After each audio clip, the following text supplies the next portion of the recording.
Hello, Gauri Ganpati विशेष भाग 2 मध्ये आपल्या सगळ्यांचं स्वागत आहे. तर तुम्ही लास्ट व्हिडिओमध्ये बघितलाच असाल की कसा मी गौराईचं स्वागत केलेलं आहे. तो व्हिडिओ जर तुम्ही बघितला नसेल तर नक्की आमच्या चॅनलवरती जाऊन बघा. गौरींचं आवाहन, जेवण वगैरे सगळं झालं होतं. आता तयारी होती गौरींचा मखर उभा करण्याची आणि गौरींना उभं करण्याची. तर पारंपरिक पद्धतीला फाटा देत काहीतरी आपण नवीन डेकोरेशन करू या उद्देशाने आम्ही लोखंडी स्टँड व मंडप आम्ही घेतला नाही. तर असंच आपण बघूया म्हटलं की कसं काय डेकोरेशन वगैरे करता येईल. तर त्या दृष्टीने आम्ही तयारी चालू केली. आमच्या हॉलमध्ये एक राधाकृष्णाची सुंदर फ्रेम आहे. तर आम्ही बॅकग्राऊंड डेकोरेशन करताना म्हटलं की राधाकृष्णाला झाकून कसं करायचं. तर म्हटलं त्यांनाच हायलाईट करू आणि आपली डेकोरेशनची थीम उभा करू. लगेच मग झटकीपट आमच्या बंधूंच्या मदतीने फ्रेमची साईज आणि मार्किंग करून थर्माकोल कट केला आणि पाईपचे स्ट्रक्चर उभा करून आम्ही थर्माकोल चिटकवला. आमच्या तुळशीबागवाल्या खरेदीच्या व्हिडिओमध्ये तुम्ही बघितलंच असेल, आम्ही तिथे काही फुलं वगैरे खरेदी केली होती. तर ती आर्टिफिशियल फुलं आता इथे कामाला येणार होती. जसं की मी तुम्हाला प्रॉमिस केलं तर तुळशीबागेत जी पण खरेदी केली मी तुम्हाला गौरी गणपतीच्या व्लॉगमध्ये दाखवणार आहे. तर तुम्ही स्क्रीनवर जी ज्वेलरी बघत आहात ती मी पूर्ण तुळशीबागेतनं खरेदी केलेली आहे. थोडी ऑनलाईन, थोडी तुळशीबागेतून. तर गौरींना उभं केल्यानंतर जी मोत्याची माळ आम्ही घातलेली आहे तीसुद्धा मी तुळशीबागेतनेच खरेदी केलेली आहे. एकीकडे डेकोरेशनची तयारी चालू होती आणि दुसरीकडे गौराईंना सजवण्याची तयारी चालू होती. आमचा सगळ्यांचाच फर्स्ट टाईम असल्यामुळं हार्ड नव्हतं, पण थोडं चॅलेंजिंग टास्क होतं. पण तरीसुद्धा आईंनी आणि आत्यांनी खूप छान प्रकारे गौराईंना साडी नेसवली होती. तर अशा प्रकारे आमच्या गौराई आता नटलेल्या आहेत. तुम्ही स्क्रीनवर बघू शकता त्या किती सुंदर दिसत आहेत. आणि तुम्हाला पण आमचे गौराई कसे वाटले कमेंट करून नक्की. सगळ्यांची जेवणं होऊन साधारणपणे 11 वाजता आम्ही तयारीला लागलो होतो. टाईम कसा चालला होता कळत नव्हतं. बघता बघता एक एक तास पुढे पुढे सरकत होते आणि आमची तयारी चालू होती. रात्रीच्या 1 वाजतासुद्धा राधा सहस्त्रनाम आणि गणपतीचे गाणे ऐकत आमचा सगळ्यांचा उत्साह अगदी शिजेला होता. बॅकग्राऊंड डेकोरेशन आणि गौरींसाठीचा प्लॅटफॉर्म हा आता तयार झाला होता. गौरींना उभा करण्याचा हा पहिलाच वर्ष असल्यामुळे त्यांना साडी नेसवताना वगैरे थोडासा टाईम लागत होता. कोणतीही चूक भूल न होता गौराईला कसं व्यवस्थित तयार करायचं याचं जरा कठीणच काम होतं. फायनली पहाटेचे 3:30 वाजत आलेले असताना गौराईंना नटवून पूर्णपणे आता झालेलं आहे आणि टेबलवरती गौराई उभा करून तिथं त्यांना साडी वगैरे घालून अवघड जातं. त्यामुळे आम्ही त्यांना खालीच पूर्ण नटवलं होतं आणि आता त्यांना आम्ही वरती विराजमान करणार होतो. त्यापूर्वी जे गौराईंसाठी हार, दांडे वगैरे आणलेले आहेत त्या मी आदल्या रात्रीच आम्ही त्यांना घालत असतो. तुमच्याकडे कशी पद्धत आहे, तुम्ही कधी हार त्यांना घालता हे कमेंट करून नक्की सांगा. तर आमच्या सुंदर माहेरवाशीण गौराई आता विराजमान झाल्या होत्या. आता वेळ होती गणपती बाप्पांना त्यांच्यासोबत बसवण्याची. तर गणपती बाप्पा मोरयाचा गजर करत आम्ही फायनली गणपती बाप्पांना सुद्धा त्यांच्यासोबत बसवलं.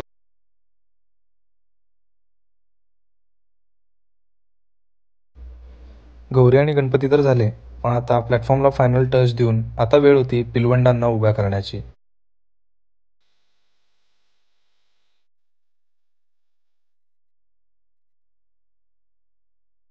आधी गौरी, मग गणपती, त्यानंतर पिलवंड उभा करून झालं होतं. आमचं ऑलमोस्ट काम झालं होतं. आता वेळ होती ते जे काही फळ, फराळ हे सगळ्या गोष्टी, त्यानंतर खेळणी वगैरे हे सगळे गौराईसमोर मांडायचं आता काम राहिलं होतं फक्त.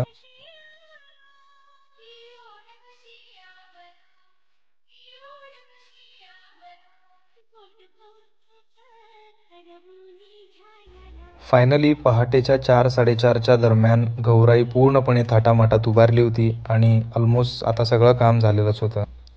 गौराईचं पूर्णपणे उभारल्यानंतर आरती करण्याची आमच्याकडे पद्धत आहे. तर आम्ही पहाटे आरती केली. रात्री काम स्टार्ट करताना जसा उत्साह सगळ्यांमध्ये होता, सेम तसाच उत्साह पहाटेसुद्धा सगळ्यांच्या चेहऱ्यावरती होता. तर हा आहे गौराई दिवस दुसरा. गौरी जेवणाचा हा दिवस आहे.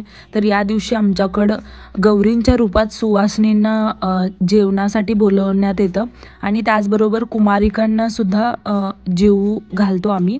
सुवासिनींचा साज आम्ही 2 सुपांमध्ये ठेवलं होतं. ही पूर्णपणे आईंची कल्पना होती. त्यानंतर आम्ही सगळ्यांनी आरती करून घेतली.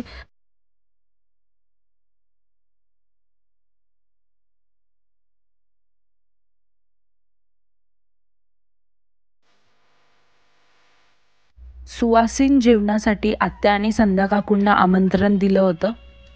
ऑलमोस्ट सगळ्या घरामध्ये दुसऱ्या दिवशी गौराईंचं नैवेद्य पुरणपोळीच असतं. तर तुमच्याकडे दुसरं काही नैवेद्यासाठी दाखवत असाल तर मला कमेंट करून नक्की सांगा. तर सुवासिनींना मी आधी हळदी कुंकू लावलं, त्यांचे पाय धुतले, त्याच्यानंतर त्यांना वाण दिलं.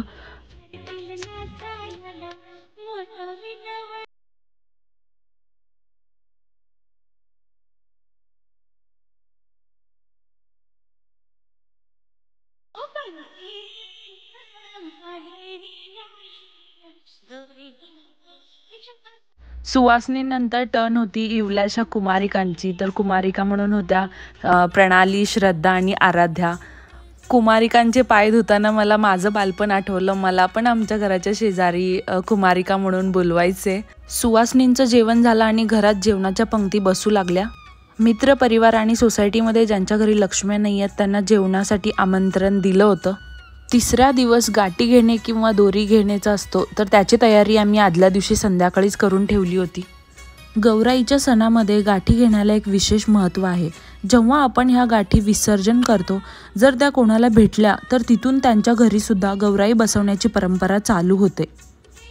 कोणाकडे 5 तर कोणाकडे 7, 9, 11 अशा प्रकारे गाठी घेतल्या जातात. घरातली एक गाठ असावी म्हणून मी एक गाठ घेतली. एकीकडे गाठींचा कार्यक्रम चालू होता आणि दुसरीकडे आई गौराईची कथा वाचत होत्या.